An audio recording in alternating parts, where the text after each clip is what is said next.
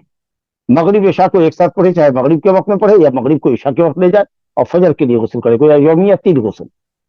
لیکن یہ استحبابی ہے، ورنہ نماز کے لیے، ہر نماز کے لیے وضو کمپلسری. ایک وضو سے کئی وقت کی فرض نہیں پڑ سکتی، ہر وقت اس کو وضو کرنا پڑے گا. اور یہی حکم اس شخص کا ہے جس کو پیشاب کے قطرے مسلسل ٹپکنے کی بیماری ہے. ہر وقت وہ نماز کے وقت میں جائے گا، شرمگاہ دھوئے گا، پھر اس میں کچھ روئی وغیرہ لپیٹ کر کے انڈر ویئر پہنے، اس کے بعد نماز پڑھے. اگر نماز کے درمیان بھی قطرے ٹپکتے ہوں تو الحمدللہ کوئی حرج نہیں اس کی نماز میں. تو بہرحال اچھا، یہ خاتون اگر ہر نماز کے لیے شرمگاہ دھونے میں، پیڈ بدلنے میں، وضو کرنے میں اگر الجھن اور مشقت محسوس کرتی ہو تو جمع بین صلاتین بھی کر سکتی ہے، اور غسل کی بھی ضرورت نہیں، صرف وضو کرے گی، دو نمازوں کو اکٹھا پڑھے اگر اس کو مشقت ہو تو. اور اگر مشقت نہیں ہے، ماشاءاللہ ہر وقت نماز پڑھ سکتی ہے، اور وہ حفاظت کے لیے جو اپنا ہے اس کا پیڈ وہ چینج کر لے گی، اور اس کے بعد وضو کر کے ہر وقت کی نماز وقت وقت پہ پڑھ سکتی ہے، تو یہی متعین ہے کہ وہ وقت پر پڑھے. لیکن اگر ہر وقت کی نماز کے لیے وضو کرنا اور صفائی ستھرائی اپنے جسم کی کرنا مشکل گزرے تو دو نمازوں کو بھی اکٹھا کر کے پڑھ سکتی ہے، اور صرف وضو سے ہی پڑھ سکتی ہے. غسل کرتی ہے تو اچھا ہے، نہیں تو صرف وضو کافی ہوگا. فغسلی الکتاب وسل. تو یہ اس مستحاضہ عورت کا مسئلہ تھا، اور آپ نے سمجھ لیا کہ دونوں خون کے اندر فرق ہے.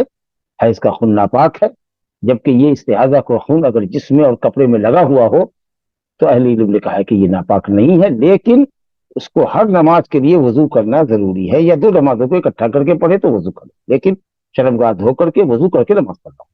لیکن اگر وہ استحاضہ کا خون جسم میں اگر لگا ہوا ہے، کپڑے میں لگا ہوا ہے تو کوئی حرج نہیں ہے، لیکن صرف تحفظ کے لیے، تاکہ ایسا نہ ہو کہ نماز کی حالت میں زانو وغیرہ پر بلڈ ٹپک جائے اور اس کے بعد وہ زمین پر یا مصلی پر ٹپک جائے، اس کے لیے حفاظت کرنے کا معاملہ کیا گیا ہے. تو یہ حیض اور نفاس کے خون کی حیثیت آپ نے سمجھی.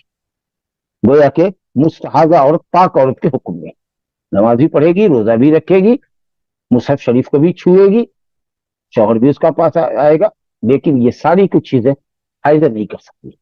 صرف قرآن مجید پڑھ سکتی ہے، کیونکہ ممانعت کی جو حدیث ہے وہ صحیح نہیں ہے. اسے قرآن پڑھ سکتی ہے زبانی، دیکھ کے پڑھے گی تو اگر ہاتھ پہ ریہل پر رکھتی ہے، پینسل وغیرہ سے ورق کو لٹتی ہے، یا دستانہ پہنتی ہے، یا کہ ہاتھ پر کوئی رومال وغیرہ کوئی کپڑا رکھ کر کے مصحف شریف کو رکھتی ہے اور کسی قلم کے سہارے سے اس ورق کو الٹتی ہے، یا دستانہ سے پہن کر کے الٹتی ہے، تو انشاءاللہ تعالیٰ اس حالت میں بھی قرآن چھو سکتی ہے. لیکن ڈائریکٹلی ہاتھ سے مصحف شریف کو جو غیر مترجم ہے قرآن مجید کو، جس میں اکثر آیات ہیں یا پورا ورق آیت ہے، اس کو وہ چھو نہیں سکتی. لیکن تفسیر کی کتاب ہے، آیت 2 آیت ہے، لیکن پورا ورق میں ترجمہ تفسیر ہے. اس طریقے سے 1 پارے کی تفسیر ہے، یا 2 پارے کی، یا 3 پارے کی تفسیر ہے، اور 500 ورق ہے، تو ظاہر ہے کہ آیات کم ہے اور میننگ اور مطلب زیادہ ہے، تو اس کو چھو سکتی ہے. یا فقہ وغیرہ کی اسلامی دینی کتاب پڑھ سکتی ہے، یا اس کو ہاتھ میں لے سکتی ہے، زبانی قرآن پڑھ سکتی ہے، یا موبائل سے پڑھ سکتی ہے. چلیے، تو بہرحال دوسری حدیث دیکھیے، عائشہ رضی اللہ عنہا ہی سے روایت ہے، کہتی ہیں ان ام حبیبہ استحیضت 7 سنین، اللہ، فسألت رسول اللہ صلی اللہ علیہ وسلم عن ذلك فأمرها أن تغتسل فقال هذا عرق، قالت فكانت تغتسل لكل صلاة.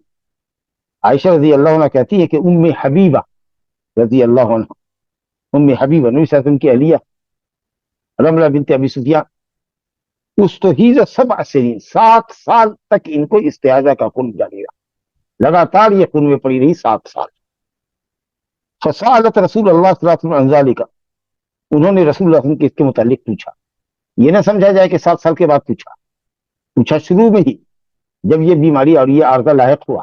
بس اما عائشہ رضی اللہ عنہ ان کے استحاضے کی مدت بتا رہی ہیں کہ 7 سال تک یہ بیماری ان کے ساتھ لگی رہی، اس کے بعد جا کے وہ ختم ہوا.